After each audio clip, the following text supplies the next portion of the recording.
যেখানে প্রতিটি পথ নিয়ে যায় প্রকৃতির আরো গভীরে, আর প্রতিটি নিঃশ্বাসে মিশে আছে চায়ের মিষ্টি সুবাস।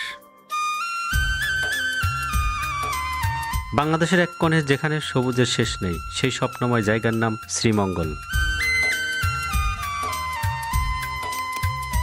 আর এই শ্রীমঙ্গল হতেই খুব সন্নিকটে মৌলভীবাজার জেলার কমলগঞ্জ উপজেলায় অবস্থিত মাধবপুর লেক, যেখানে সবুজ পাহাড় আর নীল জলের মাঝে ছড়িয়ে আছে নৈসর্গিক এক অপার সৌন্দর্য। পাহাড়, নীল জল আর আকাশ, এই তিনের মেলবন্ধনে যেন প্রকৃতির আঁকা এক জীবন্ত চিত্র। এই সৌন্দর্যের টানেই বারবার পর্যটকরা ছুটে আসে এখানে। আজ আমরা পাহাড়ের গায়ে আঁকা সবুজ চা পাতার দৃশ্য আর নীল জলের সৌন্দর্যের খোঁজে ছুটে এসেছি শ্রীমঙ্গল হতে এই মাধবপুর লেকে।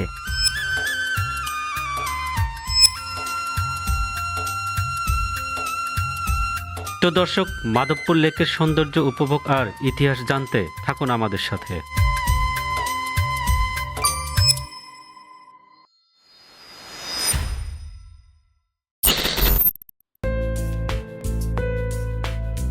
সবুজের এক অদ্ভুত রাজ্য, যেখানে নীরবতা কথা বলে আর প্রকৃতি তার নিজের ভাষায় গল্প শোনায়।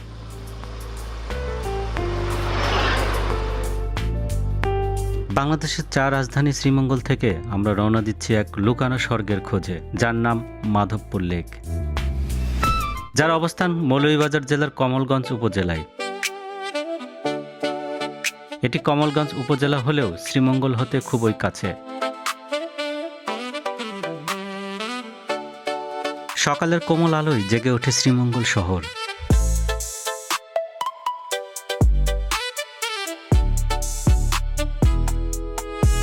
চারপাশে সবুজের আবেশ।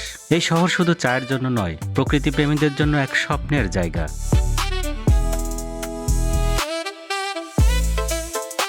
রাস্তার দুপাশে সারি সারি টিলা, আর প্রতিটি টিলাতেই রয়েছে সবুজে মোড়ানো চা বাগান।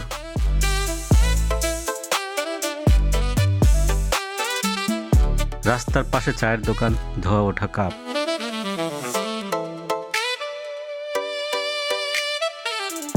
আজকের যাত্রা শুরু হচ্ছে এখান থেকেই।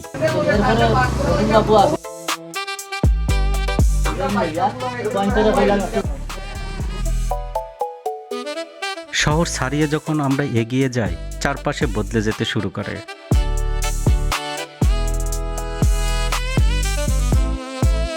দৃষ্টির শেষ সীমা পর্যন্ত শুধু চা বাগান, সাজানো গাছগুলো যেন সবুজ কার্পেটের মতো বিছানো।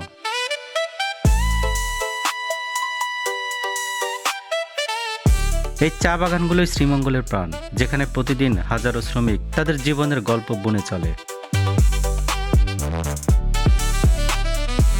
যাত্রা যতই সামনে এগোয়, রাস্তা ততই হয়ে ওঠে সরু। কখনো উঁচু নিচু পাহাড়ি পথ, কখনো বাঁকানো রাস্তা। আমরা যেন ধীরে ধীরে এক অন্য জগতে প্রবেশ করছি।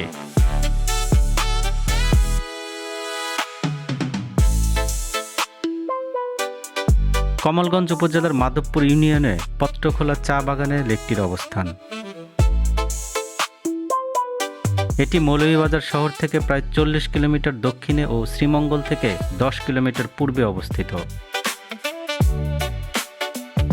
মাধবপুর লেকে যেতে হলে আপনাকে প্রথমে শ্রীমঙ্গল বা কমলগঞ্জে আসতে হবে। এরপর কমলগঞ্জের ভানুগাছ চৌমোহনা থেকে মাধবপুর লেক। প্রিয় দর্শক, আমরা মাধবপুর লেকে চলে এসেছি। এখন একটু সামনে হাঁটলেই লেকটি পাওয়া যাবে। তো চলুন আমরা সেখানে যাই। দর্শক, এই সেই মাধবপুর লেক, যা এতক্ষণ আমাদের অপেক্ষায় ছিল।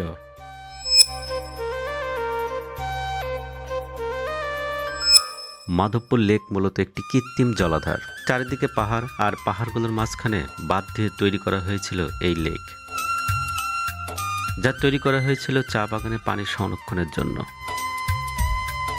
এই লেকের জন্ম কোনো সৌন্দর্যের জন্য নয়, বরং প্রয়োজনের তাগিদেই করা হয়। চা গাছের যত্ন, সেচ আর উৎপাদনের জন্য প্রচুর পানির প্রয়োজন ছিল। আর সেই প্রয়োজন থেকে ব্রিটিশ আমলেই তৈরি করা হয়েছিল এই জলাধার, যা সময়ের সাথে বদলে গেছে এবং আজ হয়ে উঠেছে প্রকৃতির এক অপূর্ব নিদর্শন।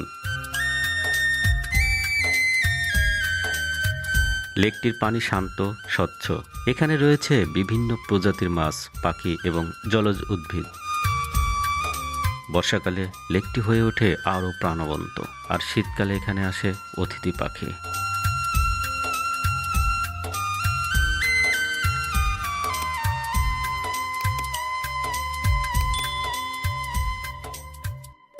লেকটির পাশে দাঁড়িয়ে মনে হয় সব যেন থেমে গেছে। কোনো কোলাহল নেই, নেই শহরের ব্যস্ততা, শুধু প্রকৃতি আর তার নিঃশব্দ গল্প। যদি আপনি প্রকৃতিকে অনুভব করতে চান, নিজেকে কিছু সময় দিতে চান, তাহলে এই জায়গাটি আপনার জন্য একদম পারফেক্ট। আস্তে আস্তে যতই সামনের দিকে এগোতে থাকবেন, ততই ভালো লাগা বাড়তে থাকবে। ছোট বড় পাহাড়ের পাশ দিয়ে আঁকাবাঁকা বয়ে চলেছে লেকটি। লেকের মাঝে ফুটে থাকা হাজারো বেগুনি শাপলার সৌন্দর্য দেখে শুধু মুগ্ধ নয়নে তাকিয়েই থাকতে হয়। ছবির মতো সুন্দর সারি সারি চা গাছ, বুকে নিয়ে দাঁড়িয়ে আছে উঁচু উঁচু টিলা, গাঢ় সবুজ পাহাড়, আর মাথার উপরে নীল আকাশ। লেকের স্বচ্ছ নীলাভ জলে আকাশের প্রতিবিম্ব আর ফুটে থাকা অসংখ্য শাপলা শালুকের অলঙ্করণ যেন শিল্পীর কল্পনার রঙে আঁকা কোনো নিখুঁত ছবি।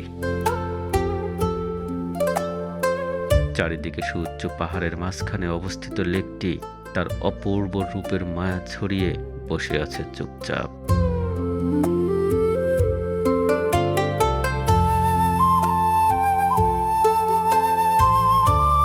সবুজ পাতার সতেজ গন্ধ আর চা বাগানের মনোরম দৃশ্য প্রকৃতি প্রেমীদের আনমনে নিয়ে যায় এক ভিন্ন জগতে।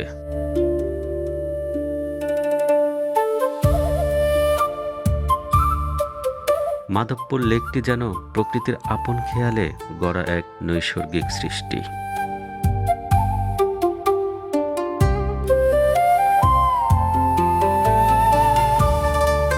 লেকের প্রতিটি কোণ, প্রতিটি দৃশ্য একটা করে সিনেমার ফ্রেমের মতো।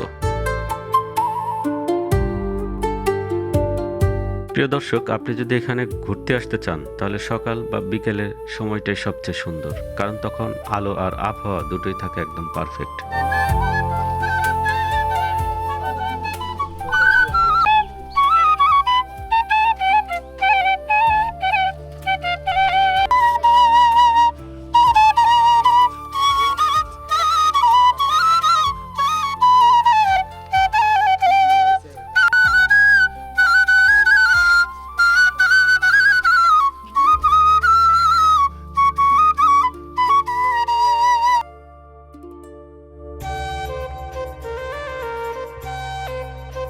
প্রকৃতির মাঝে এমনও কিছু জায়গা থাকে যেখানে গেলে মন নিজেই শান্ত হয়ে যায়। মাধবপুর লেক ঠিক তেমনই একটি জায়গা।